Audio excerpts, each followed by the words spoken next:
Hey, hey, it is now time for Case or No Case, and joining me is Lou Cairo from GWC Injury Attorneys, and today we have 3 cases that we're going to determine if they are a case or not a case, okay? So, Lou, he's going to be putting Brandon and Amy to the test to see who can guess the right answers. Are you guys ready? Ready. I think so. Okay, this is your first time, Amy. You ready? I'm ready. Okay, all right. So here's the scenario. Sergio comes from Russia, and he is going to be a lifeguard at that fancy hotel. Okay. During the process of his being a lifeguard, he slips and falls and gets hurt. He hurts his knee really badly. But he tells his coworkers, don't tell the boss. Typical response, I don't want to get in trouble. I just got here. I don't want to be sent back.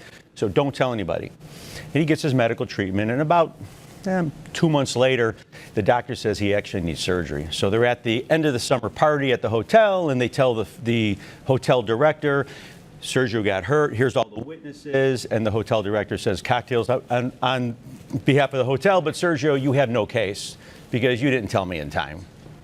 So the question is, Sergio's working, he's on the job in the course of his employment, he gets injured, he's got witnesses, and the hotel says, oh, you didn't tell us in time, so you have absolutely no rights under workers' compensation. Case or no case? I'm going to say no case on this one. Why is that? Don't those things usually have like a sign that says "Don't run"? Well, but that would be for the patrons of the hotel. Interesting. But if you're working for somebody, you have different rights. Okay. The problem is, you are correct for a different reason. Oh. Now this is really important. I'm sure your employer has told you this. All employers tell their employees this. If you don't give notice within 45 days to a supervisor or a boss or the HR, you don't have a case, even if you have witnesses, even if your accident's on videotape.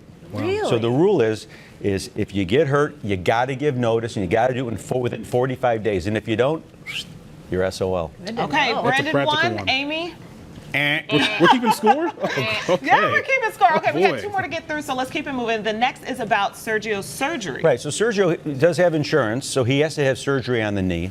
And the surgery turns out great, really feeling good, but about maybe 2 years later, 2.5 years later, Sergio starts having problems with the knee, goes to another doctor, and the doctor does a CAT scan, and they find that they left a sponge, a surgical sponge, in his knee. Now he needs a very major surgery, and it's really a problem. So Sergio wants to sue the doctor for medical malpractice, but Sergio's girlfriend, who's a paralegal, says there's a statute of limitation thing in Illinois. Most cases, you got to file a lawsuit within 2 years, and you're already 2.5 years after the surgery, Sergio. So I think you're SOL. So the question is, Sergio doesn't find out for 2 years, and then he goes to see a lawyer.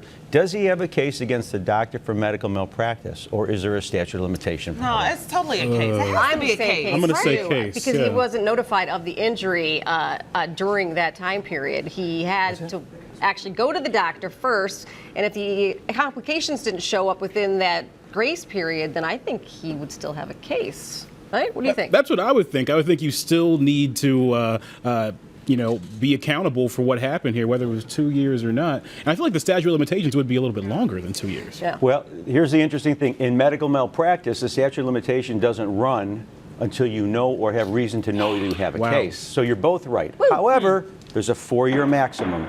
Okay, So, good to but know. you both are right. Okay. Okay, real quickly, what's the last one? Last one's really easy. Okay. Sergio sues the doctor, goes to trial. The defense attorney says Sergio is a liar, he's a fraud, he's a fake, he has no injuries. The sponge was there, but he has no pain. He's a total fraud. The jury doesn't believe the defense attorney. Sergio gets a bunch of money.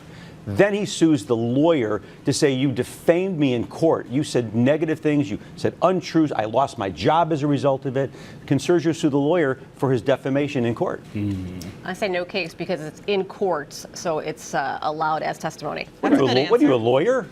Nobody knows that answer, Amy, but you are correct. It's called litigation privilege. There you I didn't know go. the term. Yeah. Good Okay, job. wait, what was our score? 3-2, right? He won. He beat me by 1.